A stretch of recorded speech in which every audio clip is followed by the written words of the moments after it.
નમસ્કાર, એશિયાના સૌથી જૂના અખબાર મુંબઈ સમાચારના ડિજિટલ પ્લેટફોર્મ પર આપનું સ્વાગત છે. હું છું જીગર પંડ્યા. નજર કરીશું મુખ્ય સમાચાર. ગુજરાતના માથે મંડરાયેલો વાવાઝોડાનો ખતરો હવે ટળી ગયો. અસના વાવાઝોડું કચ્છને સ્પર્શીને આગળ નીકળી ગયું છે, જેને કારણે રાજ્યમાં મોટી રાહત અનુભવાઈ રહી છે. વાવાઝોડાની અસરના ભાગરૂપે કચ્છ જિલ્લામાં ભારે વરસાદની અસર હજુ પણ જોવા મળી રહી છે. દરિયાકાંઠે કરંટ જોવા મળે. બોટાદ જિલ્લામાં વરસાદની સ્થિતિને અન્વયે જિલ્લાના પ્રભારી મંત્રી ભાનુબહેન બાબરિયાના અધ્યક્ષસ્થાને બોટાદ કલેક્ટર કચેરી ખાતે સમીક્ષા બેઠક યોજાઈ. નીચાણવાળા વિસ્તારોમાં ખાસ તકેદારી, વીજળીના થાંભલાઓ, વાયરોની તપાસ, નીચાણવાળા વિસ્તારોમાં પાણી ભરાઈ જવાની સમસ્યા હોય તો દૂર કરવી, જિલ્લાની ગર્ભવતી મહિલાઓ અને વૃદ્ધોની સલામતી અંગે માહિતી મેળવી. વલસાડ જિલ્લાના પ્રભારી મંત્રી મુકેશ પટેલે શહેરના પૂરગ્રસ્ત વિસ્તારોની મુલાકાત લઈને હાલની પરિસ્થિતિનો તાગ મેળવીને સમીક્ષા કરી. મંત્રીએ નીચાણવાળા વિસ્તારોની પૂર સમયે પરિસ્થિતિની માહિતી મેળવીને વહીવટીતંત્રની સફાઈ અને આરોગ્ય કામગીરીઓ અંગે જાણકારી મેળવી. બોટાદનો સુખભાદર ડેમ પૂર્ણ સપાટીએ ભરાતા નયનરમ્ય નજારો જોવા મળ્યો. સુખભાદર ડેમના 4 દરવાજા 1-1 ફૂટ સુધી ખોલવામાં આવ્યા છે અને સલામતીના ભાગરૂપે 3 જિલ્લાના 20 ગામોને એલર્ટ કરાયા, જે પૈકી બોટાદ જિલ્લાના નાના બડલા, લીંબોડા, દેરડી, દેવળિયા, સાંગણપુર, ગધડિયા, હાસલપુર જેવા ગામોને સાવચેત કરવામાં આવે છે. અમદાવાદ જિલ્લાના અડવાળ, ધંધુકા, ગલસાણા, ગુંજાર, જાડિયા તેમજ સુરેન્દ્રનગર જિલ્લાના મોટા બડલા, ચોરવીરા સહિતના ગામોને પણ એલર્ટ કરાયા. કચ્છ જિલ્લામાં ભારે વરસાદથી અસરગ્રસ્ત ધરાશાયી થયેલા વૃક્ષો તથા નુકસાનગ્રસ્ત રસ્તાની માર્ગોનું સમારકામ કરીને પુનર્વત કરવાની કામગીરી પૂરજોશમાં શરૂ કરવામાં આવી છે.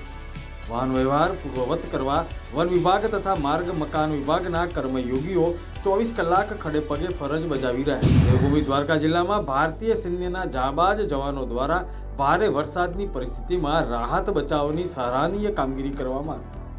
દેવભૂમિ દ્વારકા જિલ્લા ખાતે જામનગર સૈન્ય મથકના કેપ્ટન વિશાલ ભારતીની આગેવાની હેઠળ ભારતીય સેનાના જવાનોએ ખંભાળિયા ખાતે પૂરગ્રસ્ત વિસ્તારોમાં સહાય પૂરી પાડીને રાષ્ટ્ર પ્રત્યેની સેનાની અતૂટ પ્રતિબદ્ધતા દર્શાવી. વડોદરા શહેરમાં પૂરના પાણી ઓસરતા સફાઈ અને આરોગ્યલક્ષી કામગીરી પૂરજોશમાં શરૂ કરવામાં આવી છે. વડોદરા શહેરના પરશુરામ ભઠ્ઠા વિસ્તારને ગંદકી મુક્ત અને ચોખ્ખો બનાવવા માટે 110 સફાઈ કર્મીઓ સાધન સામગ્રી સહિત વહેલી સવારથી કામગીરીમાં જોતરાયા.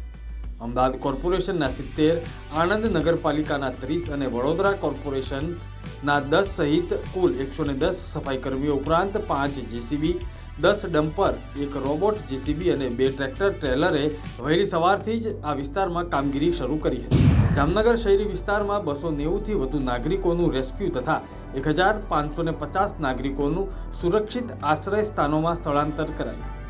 જામનગર શહેરમાં પણ છેલ્લા 5 દિવસમાં 1159 mm જેટલો વરસાદ વરસતા શહેરના અનેક વિસ્તારો અસરગ્રસ્ત થયા છે. શહેરીજનોને ઓછામાં ઓછી હાલાકી પડે તેમજ જનજીવન પૂર્વવત થાય તે માટે જિલ્લા પ્રશાસન કાર્યરત છે. રાષ્ટ્રવાદી કોંગ્રેસ પાર્ટીના વડા શરદ પવારે ગૃહ મંત્રાલય દ્વારા આપવામાં આવેલી Z+ શ્રેણીની સિક્યુરિટી લેવાનો ઇનકાર કરી દીધો છે.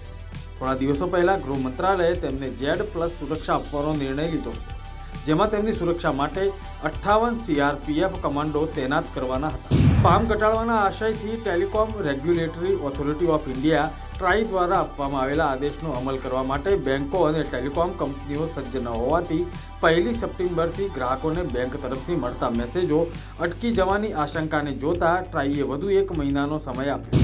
ભારતીય શૂટર અવની લિખારા અને મોના અગ્રવાલે પેરિસ પેરાલિમ્પિક 2024માં શાનદાર પ્રદર્શન કર્યું. અવનીએ શુક્રવારે મહિલાઓની 10 મીટર એર રાઇફલ ઇવેન્ટમાં ગોલ્ડ મેડલ જીત્યો. તેની સાથે મોના અગ્રવાલે પણ આ જ ઇવેન્ટમાં બ્રોન્ઝ મેડલ જીત્યો છે. આ બંને મેડલ સાથે ભારતનું પેરિસ પેરા ઓલિમ્પિકમાં ખાતું ખુલ્યું છે.